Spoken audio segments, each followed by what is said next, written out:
ำลังรับฟังสถานีวิทยุพระพุทธศาสนาคืน 104.50 เมกะเฮิรตซ์ซึ่งตั้งอยู่ที่วัดฝ่ายหินตำบลสุเทพอำเภอเมืองจังหวัดเชียงใหม่ซึ่งก็เป็นประจำนะทุกคืนวันเสาร์วันอาทิตย์นะเวลาตั้งแต่2 ทุ่มกว่าเป็นต้นไปก็จะพบกับรายการส่องธรรมซึ่งดำเนินรายการโดยอาตมาภาพพระครูโสพลปริยัติผู้ช่วยเจ้าอาวาสวัดพระสิงห์วรมหาวิหารเลขานุการรองเจ้าคณะจังหวัดเชียงใหม่คณะกรรมการโครงการหมู่บ้านรักษาศีล 5หนเหนือ16จังหวัดภาคเหนือของเฮาเปิดห้องว่าหนเหนือก็ได้นำนานาสาระธรรมะขององค์พระสัมมาสัมพุทธเจ้ามามาจามามากล่าวกับบรรดาท่านผู้ฟังทั้งหลายตั้งคืน 104.50 เมกะเฮิรตซ์ซึ่งก็ต้องกราบขอบพระคุณท่านอาจารย์พระครูสมุวิสุวัฒน์วรกิจโจที่คอยเป็นธุระเป็นภาระพร้อมถึงพระอาจารย์สมัครอำนวยความสะดวกกับผู้จัดเองแม้ว่าจะอยู่แห่งหนตำบลไหนในประเทศไทยเพิ่นก็จะโทรติดตามอยู่ตลอดแล้วก็โดยเฉพาะบรรดาท่านผู้ฟังติดตามกำลังใจโดยดีตลอดมาซึ่งวันนี้นั้นก็ตั้งแต่ภาคเจ้าเอาพบกันในวันนี้ก็เป็นวันอาทิตย์ที่31เดือนมกราคมปีพุทธศักราช2564แฮม3 ค่ำเดือน5เหนือเดือน3ไต่ซึ่งวันนี้ตั้งแต่ภาคเจ้าก็ได้ไปปฏิบัติศาสนกิจในนามคณะสงฆ์ที่วัดสันปะคอยตำบลวัดเกตอำเภอเมืองเชียงใหม่จังหวัดเชียงใหม่ในงานพิธีพระราชทานเพลิงศพของหลวงพ่อพระครูสุวัฒน์วรคุณทองคำจันทวันโนอดีตที่ปรึกษา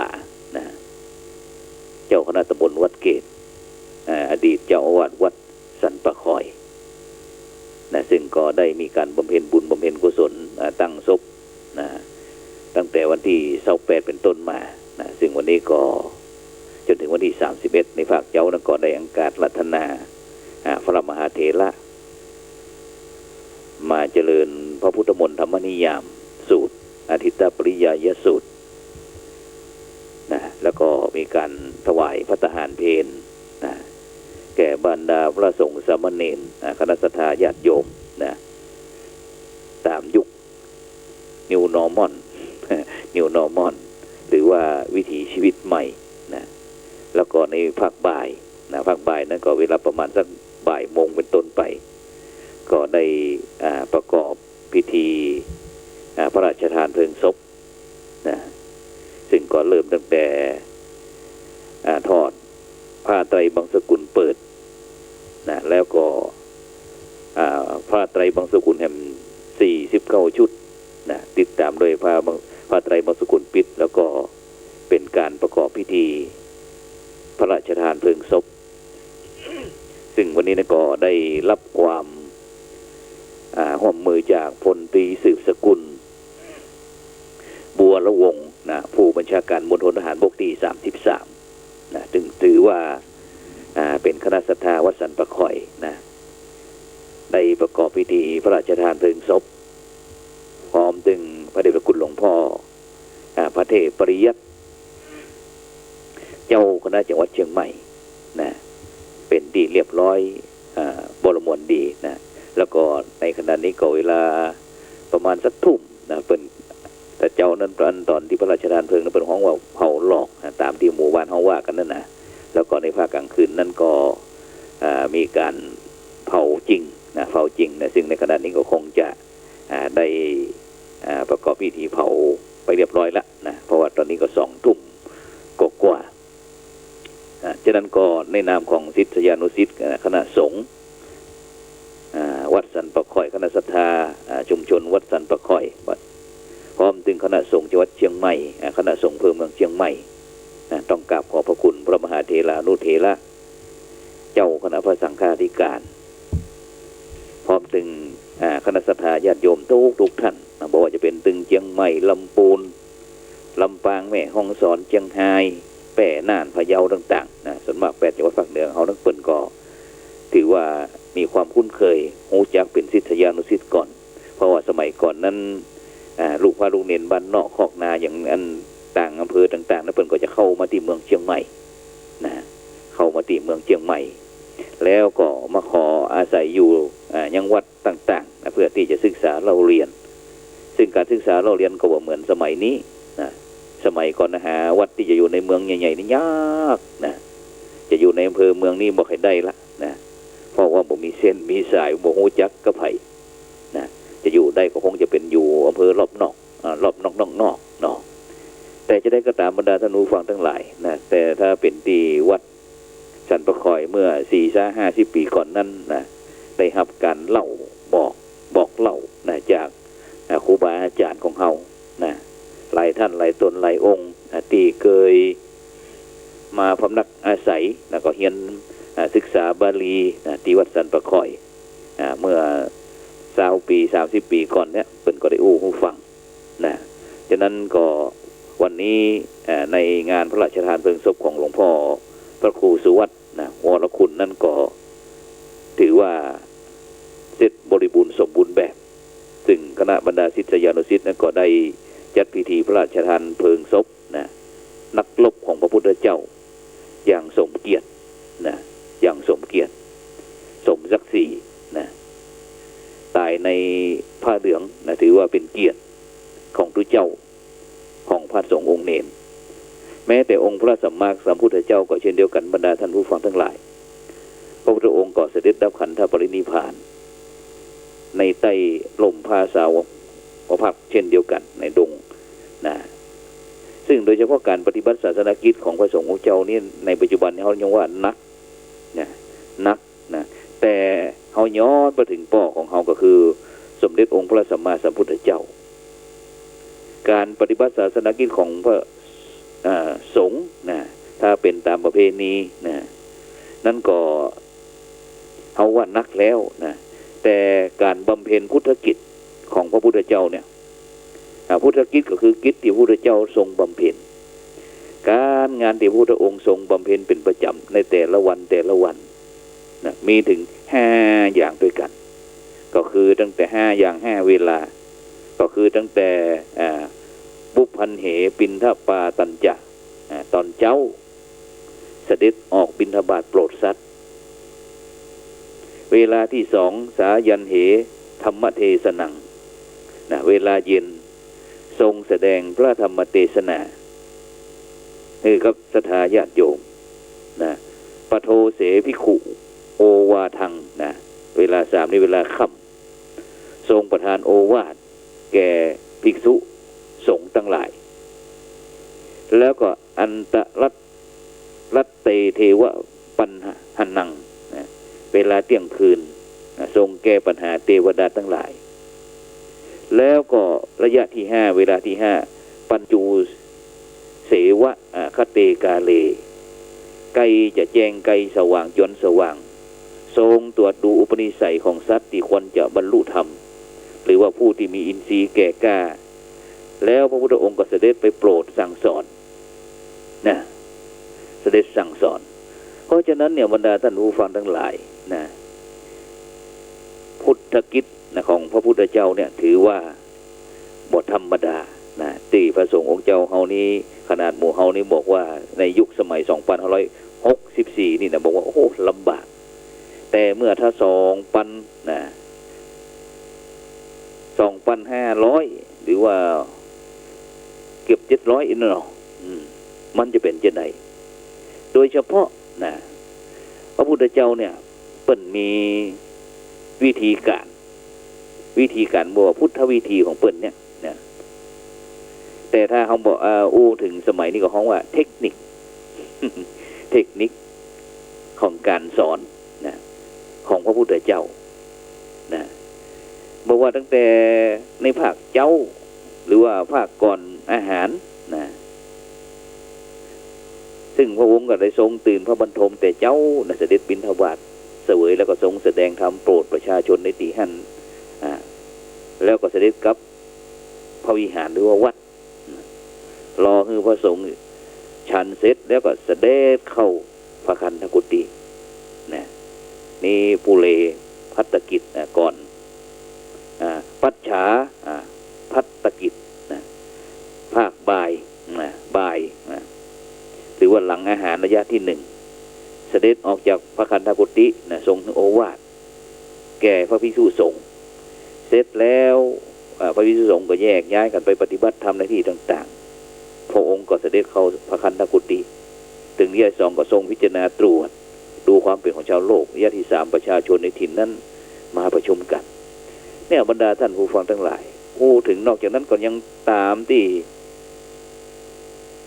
แต่ละพรรษาเนี่ยนะจนถึง45พรรษานะตั้งแต่พรรษาแรกไปที่ป่าอิสิปตนะมฤคทายวันใกล้กรุงพาราณสีก็โปรดพระปัญจวัคคีย์ทั้ง5นะพรรษา2พรรษา3พรรษา4ก็พำนักอยู่ที่พระเวฬุวันกรุงราชคฤห์นะพรรษา5นะก็ที่อุตาคารในป่ามหาวันนครเวสาลีทรงโปรดพุทธบิดาที่เมืองกรุงกบิลพัสดุโปรดพระพญานะที่ทะเลาะกันเรื่องน้ำแม่น้ำเนี่ยให้เนี่ยนาเนี่ยการเกษตรกันเนี่ยเป็นของแม่น้ำโลหินีนะภาษา6นี่ก็มกุลบรรพตนะหลังจากที่แสดงยมกปฏิหาร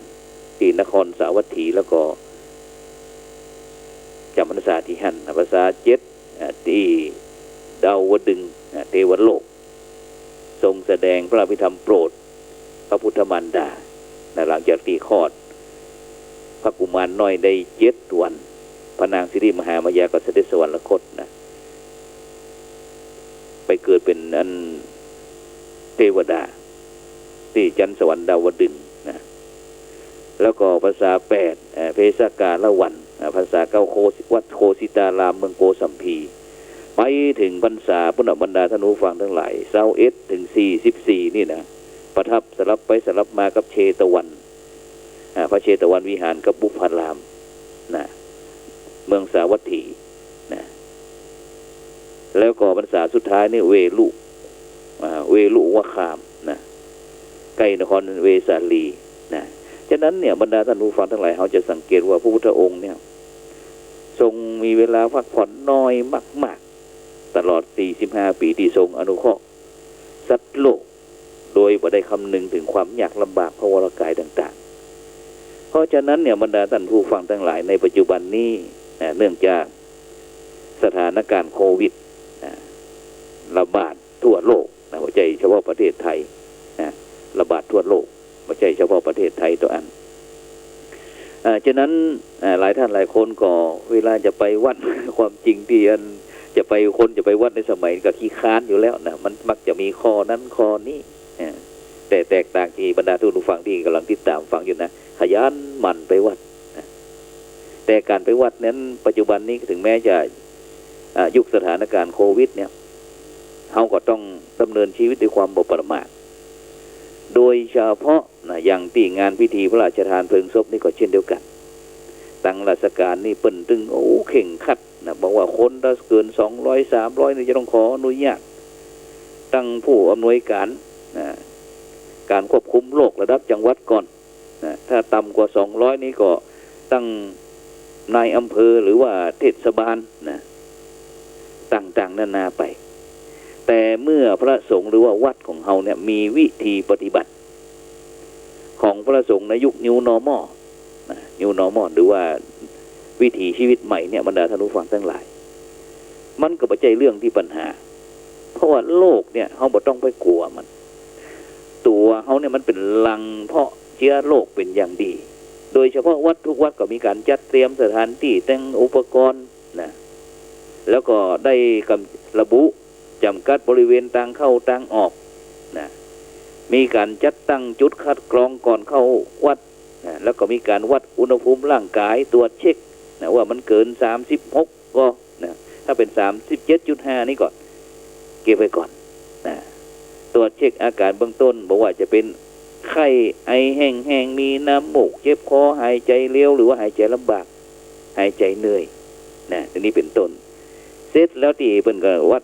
ลูกค้ากรก็มีการลงทะเบียนนะข้อมูลชื่อนามสกุลเบอร์โทรศัพท์ติดต่อได้เพื่อใจในการติดตามในกรณีที่พบมีการเปลี่ยนแปลงสุขภาพของผู้มาวัดนะหรือว่ากรณีอาจจะมีโอกาสสัมผัสผู้ติดเชื้อโควิด-19 ซึ่งรูปแบบของการลงทะเบียนก็สามารถเป็นลักษณะของการลงทะเบียนในรูปเอกสารนะหรือว่าจากการลงทะเบียนแบบออนไลน์ก็ได้แล้วแต่ละวัดแต่ละวานั้นจะสามารถที่จะ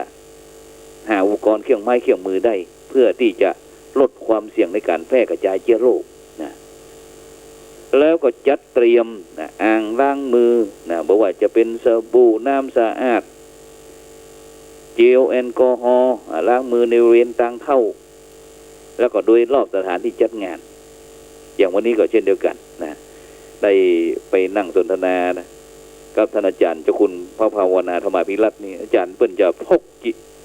แอลกอฮอล์ตลอดถ้ามีใครที่เข้ามานี่เปิ้นก็จะโจกแอลกอฮอล์ของเปิ้นมาฉีดคือบุคคลเหล่านั้นตั้งมือพ่องตั้งอายังพ่องนะตรงนี้บรรดาท่านผู้ฟังทั้งหลายสำคัญแล้วก็จัดเตรียมผ้าหน้ากากอนามัยสำรองนะถ้ามีนะจะเป็นไปได้นี่นะก็คือทุกคนนี่จะต้องมีอยู่แล้วแต่ถ้าบังเอิญจะมาวัดนี่นะมันลืมอีนะจุดคัดกรองของเขาก็ต้องมีหน้ากากอนามัยสำรองเพื่อสามารถบริการศรัทธาญาติโยมได้แล้วก็จัดเลือกสถานที่ในการจัดพื้นที่นะกว้างสำหรับผู้ที่มาวัดของเฮาโดยเฉพาะสามารถเว้นระยะห่างอย่างน้อยก็สัก1 เมตรนะตามกำหนดแน่นอนขององค์กรอนามัยโลกนะแล้วก็มีการจัดเตรียมทางขยะนะมีระบบจัดการขยะของเสียที่ถูกสุขอนามัยแล้วก็การทำความสะอาดสถาน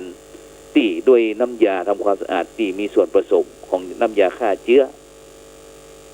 แล้วก็จัดตารางการทำความสะอาดบริเวณต่างๆในวัดนะที่ผู้เข้ามาวัดมีโอกาสสัมผัสบ่อยครั้งบ่ว่าจะเป็นลูกบิดประตูหาวบันไดก่อนห้องน้ำอย่างต่างๆเหล่านี้นะแล้วก็หลังจากที่แต่ละวันก็ทำความสะอาดสถานที่ไว้หลังเสร็จสิ้นกิจกรรมแค่นี้ก็แฮปปี้ไปทุกผู้ทุกคนเพราะฉะนั้นเนี่ยบรรดาท่านผู้ฟังทั้งหลายความสุขนะตามที่ตั้งโลกนะเป็นว่ามันมีความสุขอยู่2 อย่างก็คือเรื่องความสุขกายแล้วก็ความสุขใจซึ่งใจนั้นก็ขึ้นอยู่กับกายถ้าร่างกายดีใจก็ดีใจก็สดชื่นซึ่งปัญหาแต่ว่าความสุขนะมันอยู่ที่ไหนนะแต่ความสุขมันอยู่ที่ไหนถ้าเขาจะแบบทั้งโลกก็อยู่ที่เงินอยู่ที่การศึกษาดีมีเงินใจไร้โลคานะอยู่ที่มีบ้านอยู่มีคู่เข้ามีเข้ากินมีสินใจซึ่งก็มีปัญหาแทรกมาบอกว่าบางคนมีเงินนักมีบ้านเฮียนใหญ่โตมโหฬารมีคู่เข้ามีเข้ากินมีร่างกายที่แข็งแรงมียศมีเกียรติอย่างเห็นอย่างนักหนาปาป้านมีความสุขไปทุกคนแต่ก็ฉะนั้นเนี่ยบรรดาท่านผู้ฟังทั้งหลายหากท่านทั้งหลายเหล่านั้นบ่มีความสุขตั้งที่ท่านทั้งหลายมีอย่างนักหนาปาป้านแต่หาความสุขบ่พบหาความสุขบ่เจอนะก็เลยอยากจะเสนอท่านทั้งหลายแนวเนี้ยหันมาสนใจวิธีหาความสุขทางดูบ้างเพราะว่าการหาความสุขทางธรรมเนี่ยจะหาโดยท่านทั้งหลายเนี่ยบ่ต้องทอดทิ้งสละวางสิ่งที่ท่านมีอยู่แล้วแต่ขอให้ท่านทั้งหลายเข้าใจว่าวิธีทางธรรมเนี่ยจะช่วยทำให้ท่านทั้งหลายอยู่กับความมั่งมีสีสุขโดยที่มันบ่เป็นอันตรายต่อตัวท่านเองซึ่งการแสวงหาความสุขโดยธรรมนะมันมีองค์พระสัมมาสัมพุทธเจ้าเปิ้นตัดสอนแล้วก็รับรองมติทางโลกไว้เหมือนกันซึ่งพระพุทธองค์ก็บ่ได้ทรงปฏิเสธ เหตุแห่งความสุขทั้งโลกแต่อย่างใดอย่างที่เปิ้นตัดเรื่องความสุขของคฤหัสถ์โดยหลักธรรม4ประการก็คือสุขเกิดจากการมีทรัพย์สุขเกิดจากการใช้ทรัพย์สุขเกิดจากการบ่เป็นหนี้แล้วก็สุขเกิดจากการประกอบการงานที่ปราศจากโทษเนี่ยพระพุทธเจ้าเป็นรับรองสุขถ้าเฮาจ้างใจนั่นน่ะน่าจะหันว่าพระพุทธองค์ก็ตัดรับรองอำนาจของทรัพย์ไว้เหมือนกันแต่มีข้อแม้ว่าจะต้องเป็นทรัพย์ที่ใช้จ่ายเพื่ออำนวยความสะดวกสบายบ่ใจมีแล้วก็เอาแต่นั่งเฝ้านอนเฝ้าเป็นทาสเป็นขี้ข้าของทรัพย์เหล่านั้นเหมือนกับปูโศกอย่างเนี้ยถึงจะเป็นความสุขแบบลมๆแรงๆต่ออันพระพุทธองค์ตรัสถึงสุขจากการใจทรัพย์ไว้ตัว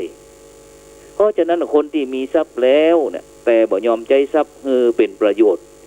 แก่ตนเองเนี่ยเป็นห้องว่าคนโกงตัวเองใจตัวของตัวเสาะแสวงหาแล้วก็สะสมไว้แล้วก็ปล่อยให้ตนเองเนี่ยอดอยากเล่นแค้นเอาแต่กลัวจะหมดเอากลัวจะเปลืองคนจะเนี่ยน่าอีดูฉะนั้นเนี่ยบรรดาท่านผู้ฟังทั้งหลายความสุขจะเกิดได้มีได้ก็ต้องใจทรัพย์ที่มีอยู่ตามสมควรตามโอกาสแล้วก็สุขอย่างหนึ่งก็คือการไม่เป็นหนี้คนเป็นหนี้ต้องเป็นทุกข์นะ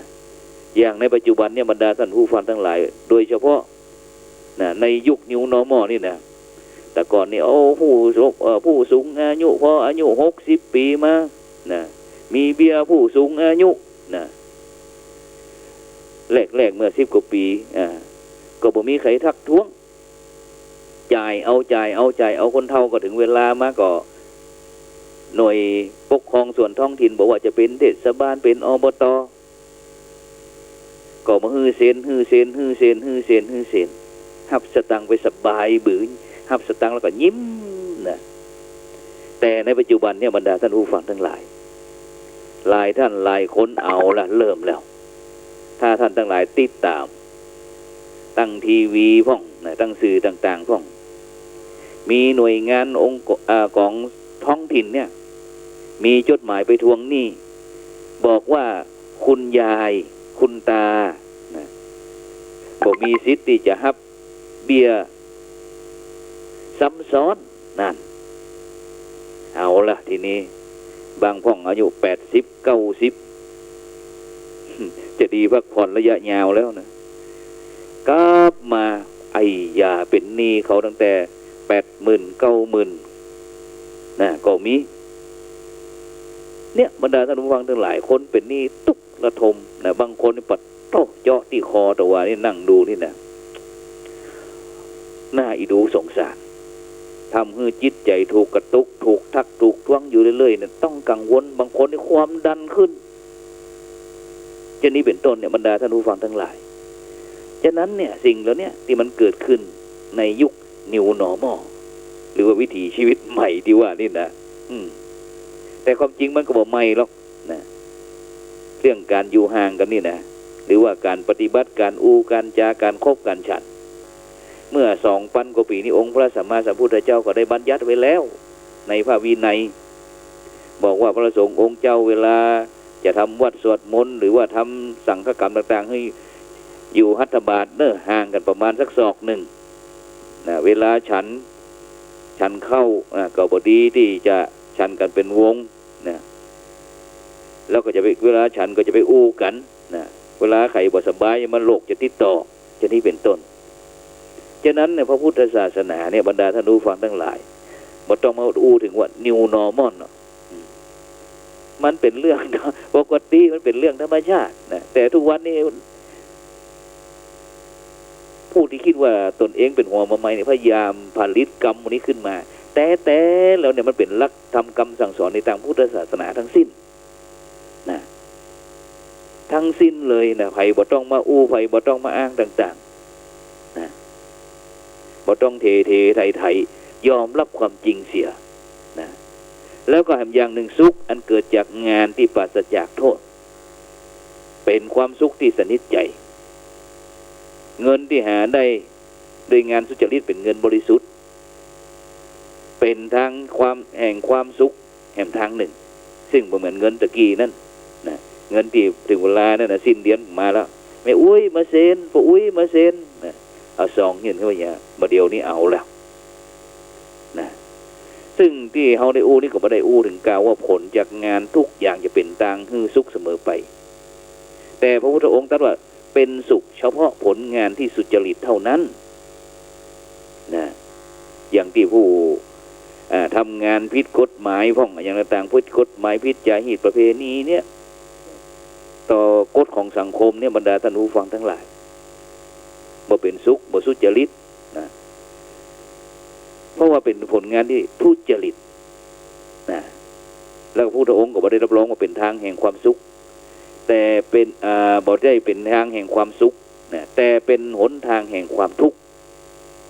ผลงานได้จากทางมิจฉาชีพนะเมื่อนำมาบำรุงชีวิตแล้ว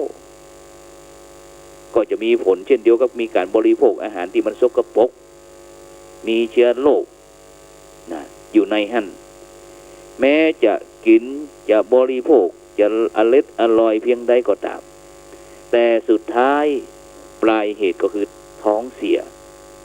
มดแหงฉันใด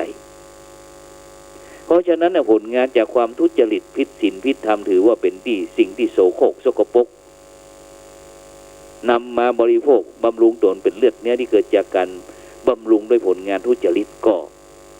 เจริญอย่างเดียวกับเหมือนกับพวกผีปีศาจบรรดาท่านผู้ฟังทั้งหลายฉะนั้นจะหันได้ว่าความสุข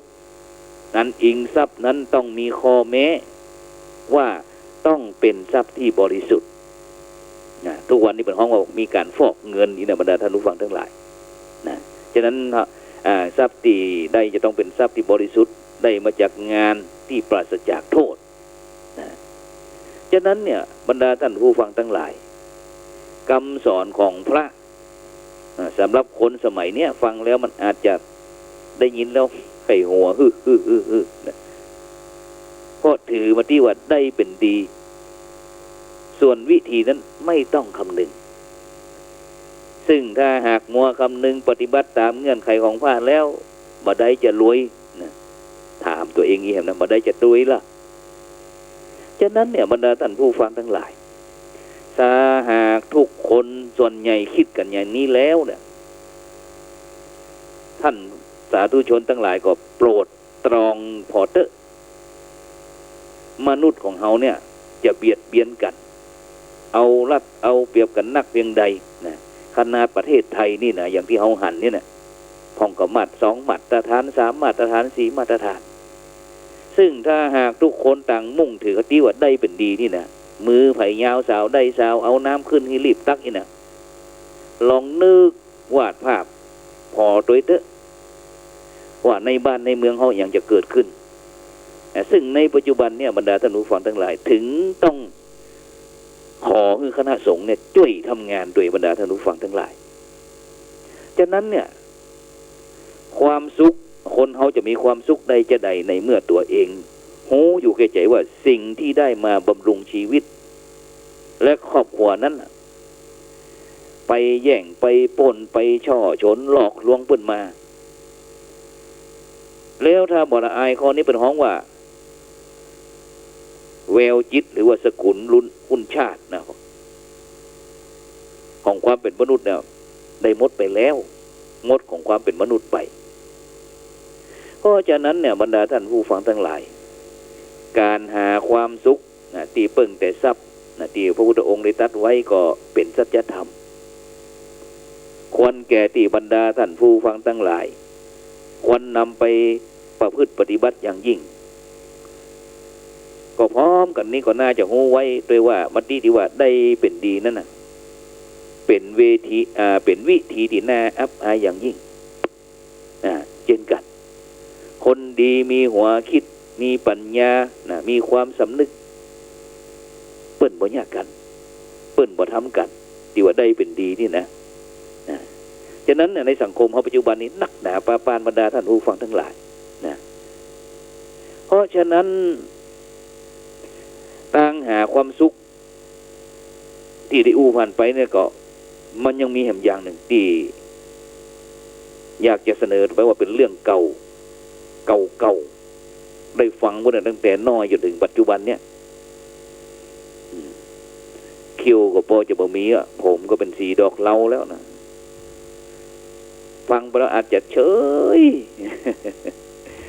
ไปหน่อยหนึ่งดังนั้นถามกันว่าความสุขอยู่ที่ไหนนะตอบได้เลยว่าความสุขอยู่ที่บุญเนี่ยเป็นมติทางพระพุทธศาสนาที่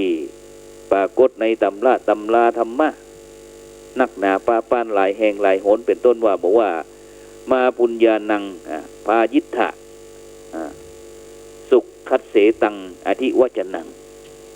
นะแปลว่าท่านทั้งหลายอย่ากลัวบุญเลยเพราะคำว่าบุญเนี่ยเป็นชื่อของความสุขนะนี่ชัดเจนบอกบุญกับความสุขเป็นเรื่องเดียวกันการหาความสุขก็ต้องหาที่บุญอย่างแห่งกรรมหนึ่งที่เฮาท่านทั้งหลายมีความคุ้นเคยชินหูน้อยหนึ่งเวลาครูบาอาจารย์เปิ้นเทศน์เปิ้นก็จะโยกบอกว่าสุโขปุญญสะอุจโยแปลว่าการสั่งสมบุญนำสุขมาให้นำมาซึ่งความสุขข้อนี้ก็ชัดเจนเนาะชัดเจนบ่ต้องอธิบายฉะนั้นบุญเนี่ยมันมีส่วนแห่งชีวิตจะได้นะจุ้ยเฮาชีวิตจะได้เพิ่นบอกว่ายามบุญมานะกาไก่กลายเป็นหงส์ยามบุญลงหงส์กากลายเป็นไก่เพราะฉะนั้นเนี่ยบรรดาท่านผู้ฟังทั้งหลายนะสิ่งเหล่านี้เป็นสิ่งที่บรรดาพุทธบริษัทบรรดาท่านผู้ฟังทั้งหลายควรจะนำไปประพฤติปฏิบัติกันฟังแล้วก็ลองไปประยุกต์ใช้ในการดำเนินชีวิตนะหรือโดยเฉพาะในยุคนี้ก็แม้แต่ก็สังเกตนะว่าพระสงฆ์องค์เจ้าก็เข้าใจสถานการณ์นะวัดวาต่างๆเปิ้นก็บอกว่าจะเป็นเรื่องกฐินบอกว่าเป็นพระป่าบอกว่าเป็นเรื่องการสร้างเสนาวัตถุถาวรต่างๆเหล่านี้นะในปัจจุบันนี้ก็จะน้อยลงนะน้อยลงเพราะว่ามันต้องใช้ต้นทุนสูงเพราะว่ามีคนที่เป็นได้เขียนกรบอกว่าบ้านก็ขัดวัดก็ขูดพูดไม่ออกวัดก็บอกบ้านก็บ่นทนบ่ไหวบ้านได้บุญส่วนวัดได้ปัจจัยสักเมื่อไรจะเลิกบุญพ่อคุณเอ๋ยเนี่ยพอตัวเจ้าได้ยินก็เริ่มจะงักแล้วเพราะฉะนั้นการที่ทุกวันเนี่ยปากันกลัวบุญด้วยอาการต่างๆนะก็เพราะหัวหน้านักบุญพวกหนึ่งเนี่ยมันปากันบิดเบือนความหมายของบุญทางพุทธศาสนาเขานี่อย่างร้ายแรงโดยที่ปากันเน้นเรื่องบุญเฉพาะการฮื้อทานอย่างเดียวนะเกิดสำนวนไทยประโยคว่าทำบุญฮื้อทานแล้วก็ทำให้ฟังดูไกลๆว่าบุญเนี่ย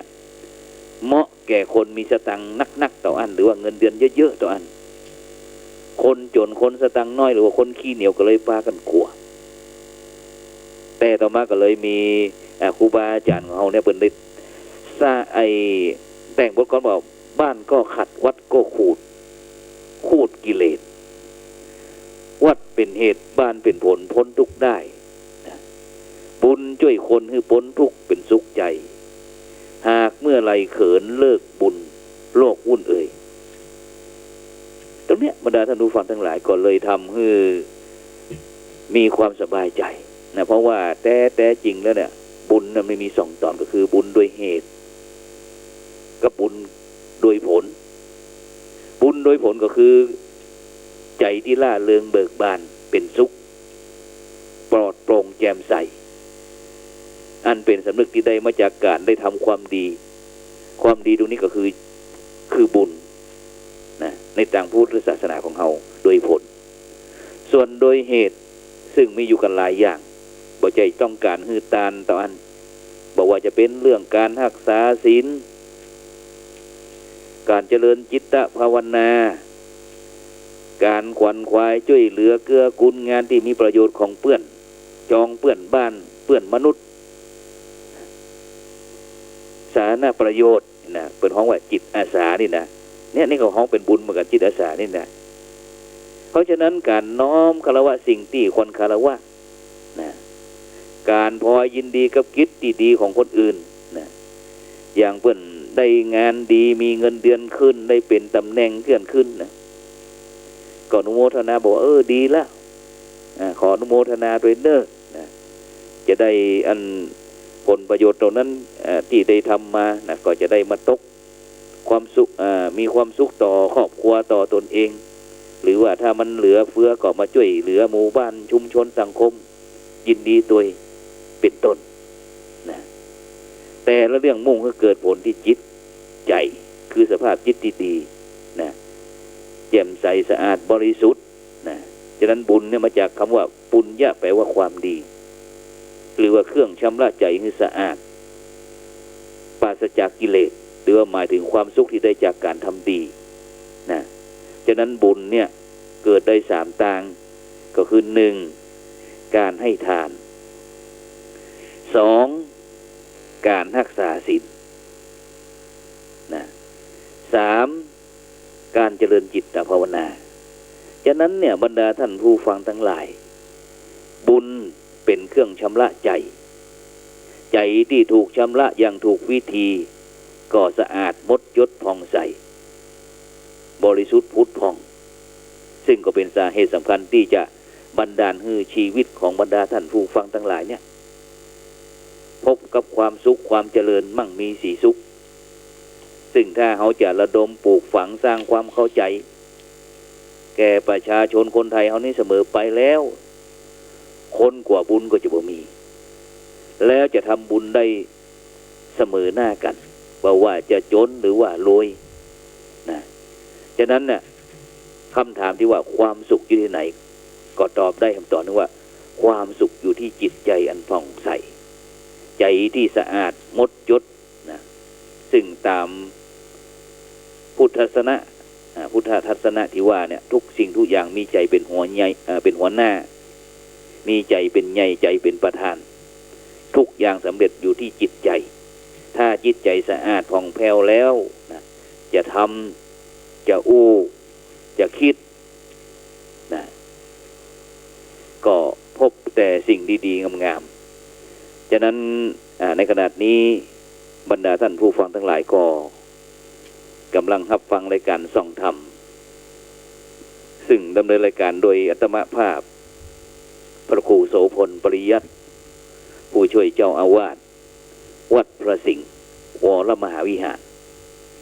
เลขานุการรองเจ้าคณะจังหวัดเชียงใหม่คณะกรรมการโครงการหมู่บ้านรักษาศีล5ซึ่งก็ได้นำนาสาระธรรมะขององค์พระสัมมาสัมพุทธเจ้าพร้อมถึงประสบการณ์ในการทำงานตั้งตลอดชีวิตนะของผู้จัดเองก็มาพยายามถ่ายทอดเป็นต้นแบบหรือว่าเป็นสิ่งที่บรรดาท่านผู้ฟังทั้งหลายเอานำไปศึกษาแล้วก็ประยุกต์ใช้ในการดำเนินชีวิตของแต่ละท่านแต่ละคนนะเพราะคนเขาเกิดมาแล้วเนี่ยต้องสร้างประโยชน์ไว้ไม่ใช่ว่าเกิดมาแล้วเขาจะเอาอะไรอย่างพอดูนะแต่ละท่านแต่ละคนเนี่ยเวลาเกิดมานี่อันนั้นก็ของกูอันนี้ก็ของกูนะแม้แต่ผมแม้แต่มือป่อมือแม่ดึงครบหมดแต่เมื่อหมดลมหายใจแล้วนะนอนหงายกระเทเล่นะหงายมือกันเอาน้ำหดกระตึงบ่เอาน้ำไว้นะน้ำก็ไหลผ่านมือไปบ่ได้สิ่งที่จะติดตามไปก็คือเรื่องบุญกับบาปกุศลกับอกุศลต้องอันนะฉะนั้นในยุค New Normal นั้นบรรดาท่านผู้ฟังทั้งหลายนะก็พยายามนะโลกนี้ก็ถ้าเขาอยู่กับเปิ้นอยู่กับโลกนี้ก็ถ้าเขาเข้าใจ ปึ่งปาอาศัยกันก็จะเป็นสุขอย่างที่วัคซีนก็เช่นเดียวกันวัคซีนนี่ก็เป็นเชื้อโรคนะเพื่อที่จะให้ร่างกายของเขาปรับฉะนั้นโรคนั้นมีอยู่2อย่างก็คือโรคทางกายกับโรคทางใจฉะนั้นเขาก็มาเลือกเอาว่าเขาจะพ้นจากสภาพอยู่ร้อนนอนทุกข์นะหันมาอยู่สุขเย็นใจกันจะใดในฐานะที่เป็นพุทธบริษัทนะที่ได้ฟังหลักธรรมคำสอนต่างๆที่บรรดาครูบาอาจารย์เขาได้นำมามาจากนะแม้แต่ผู้จัดเองก็วันเสาร์วันอาทิตย์ก็จะออกตีขึ้น 104.50 เมกะเฮิรตซ์พร้อมทั้งเครือข่ายขึ้นสีขาวนะแล้วก็ในวันศุกร์นะวันศุกร์นี้ก็จะเป็นไลฟ์สดทางเฟซบุ๊กนะเรื่องธรรมะเป็นทีมรายการสังฆพัฒนาเพื่อประชาชนนะซึ่งก็เป็นพระสงฆ์องค์เจ้าในยุคใหม่ที่พยายามนะที่จะมีส่วนร่วมช่วยเหลือสังคมให้นักยิ่งขึ้นนะเพราะว่าในปัจจุบันนี้คนนักปัญหาก็นักติดตามมาด้วยฉะนั้นก็วันนี้เวลาหมดเวลาขอนำรายการส่องธรรมจากบรรดาท่านผู้ฟังไปก่อนนะพบกันก็ในวันเสาร์วันอาทิตย์หน้าซึ่งก็วันแน่เตียวเพราะว่าวันที่6นี้ก็ที่โรงพยาบาลจิตเวชจังหวัดพิษณุโลกนะซึ่งก็เป็นคณะกรรมการด้านสุขภาวะที่พระเดชคุณหลวงพ่อสมเด็จพระมหาธีรจารย์นะวัดยานนาวาเปิ้นก็จะได้เดินทางมาเป็นประธานเปิดอาคารโรงพยาบาลสงฆ์จิตเวชพิษณุโลกนะเพื่อที่จะเป็นสถานที่เป็นโรงซ่อมนะของพระสงฆ์องค์เน้นของเฮาแล้วก็ผู้นำศาสนาอื่นๆที่มีในประเทศไทยเนี่ยนะเพราะว่าบางครั้งการที่พระสงฆ์องค์เจ้าของเฮามีน้อยนั้นบางครั้งก็ต้องรับภาระกับคณะสัตยาญาติโยมคนไทยเขาเนี่ยตั้ง60-70 ล้านนะมีพระสงฆ์องค์เจ้าประมาณสัก 2-3 หมื่นนะแต่ก็ไม่ใช่ว่าจะประจานนะบางพ่องก็ยังลูกเนนเขาในปัจจุบันเนี่ยนะ 2-3 แสน2-3 แสนแต่ก็ยังบ่ต้องใช้เวลานะที่จะต้องคัดเกลาทนุบำรุงถ้าเป็นต้นไม้ก็ต้องใส่ปุ๋ยวันดินหดน้ำเพื่อจะได้เจริญเติบโตงอกงามนะเหมือนพระสามเณรปัจจุบันนี้ก็เช่นเดียวกันฉะนั้นก็บรรดาท่านผู้ฟังก็มีส่วนร่วมในการทำนุบำรุงพุทธศาสนาคือการบำรุงรักษาซึ่งศาสนา